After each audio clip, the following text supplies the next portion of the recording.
8 अक्टूबर Iran में को यौम ख़बर निगारान जिसे कहा जाता है या नेशनल जर्नलिस्ट डे है जी। और इसी मुनासबत से मुख्तलिफ़ तक़रीबात का आज भी और कल गुज़िश्ता रोज़ भी इनेकाद किया गया।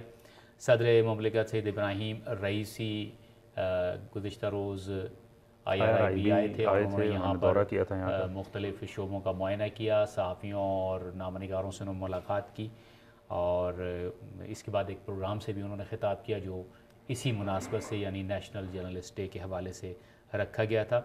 बहरहाल सदर का ये कहना था कि सहाफ़ियों की अहम तरीन ज़िम्मेदारी ये है कि वो आवाम की आस न टूटने दें और उनके अंदर उम्मीद और हौसला बरकरार रखें और इस हवाले से अपनी ज़िम्मेदारियों को पूरा करें।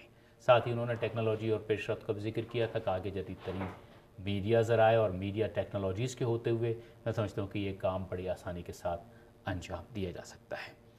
जी, सदर की इस गुफ्तगू का एक और हिस्सा जो है वो जो हमेशा की तरह रहा है, वो सदर का ये कहना था कि हक़ को बातिल और बातिल का हक़ को लिबादा उड़ाकर जो गुमराह किया जा रहा है लोगों को, आवाम को, उसकी जो है वजाहत करना और उसको खोल कर बयान करना और आवाम के सामने दुश्मन और दोस्त का हकीकी चेहरा सामने लाना और जालिम और मजलूम के दरमियान जो लाइन है उसको वाज़े करना, ये भी सहाफ़ियों की ज़िम्मेदारी है। ये एक बड़ा महाज जो सजा हुआ है और ख़ास तौर से ये जंग का नाम उन्होंने उन्वान दिया है। सदर ने जंग का लफ्ज़ इस्तेमाल किया है कि जंग बाकायदा जारी है कि जिसमें हक़ को बातिल और बातिल को हक़ का लबादा उड़ा के पेश किया जाता है और आवाम को गुमराह किया जाता है। दुश्मन जो है इस पर बाकायदा कारबंद है और सरगर्म अमल है यही काम करने में।